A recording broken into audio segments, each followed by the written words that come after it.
સિહોર તાલુકાના સર ગામના સર ગામથી કનાડ સુધીનું મંજૂર થયેલ નવા રોડના કામમાં થઈ રહેલા વિલંબથી રોષે ભરાયેલા ગ્રામ્યજનો દ્વારા રસ્તા રોકો આંદોલન. પોલીસ કાફલો દોડી ગયો, લોકોની કરી અટકાયત. લોકોના ટોળા ઉમટ્યા. રોડ ઉપર ચક્કાજામ થતા પોલીસે કરી અટકાયત.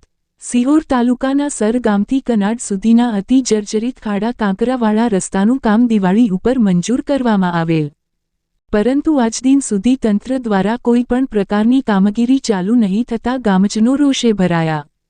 દેવરાજભાઈ બુધેલિયા ગામ પંચાયત સરપંચ, માજી સરપંચ સહિત દ્વારા આવેદનપત્ર પણ અપાયા. મામલતદારને આ રોડનું કામ તાત્કાલિક ચાલુ કરાવવા અંગે લેખિત આવેદનપત્ર આપવામાં આવેલ અને તાત્કાલિક કામ ચાલુ કરવામાં નહીં આવે તો રસ્તા રોકો આંદોલન કરવાની ચીમકી આપવામાં આવેલ. સર ગામથી કનાડના રસ્તે આવેલ આસ્થાનું કેન્દ્ર અને પ્રસિદ્ધ ધાર્મિક સ્થળ આવેલ છે. રામપરાવાળા મેલમાતાનું મંદિર છે, જ્યાં જિલ્લાભરથી અનેક શ્રદ્ધાળુઓ, માતાના ભક્તો માતાજીના દર્શનાર્થે માનતા બાધા આખડી માટે હજારોની સંખ્યામાં પગપાળા વાહનો લઈને આવતા હોય છે. તેમજ અપડાઉન કરતા વિદ્યાર્થીઓ, કર્મચારીઓ, ગ્રામ્યજનોને અનેક મુશ્કેલીઓનો સામનો કરવો પડે છે.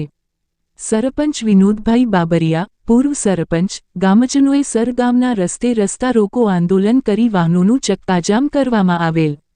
રિપોર્ટ હરેશ બુધેલિયા સાથે કમલેશ ઢાપા.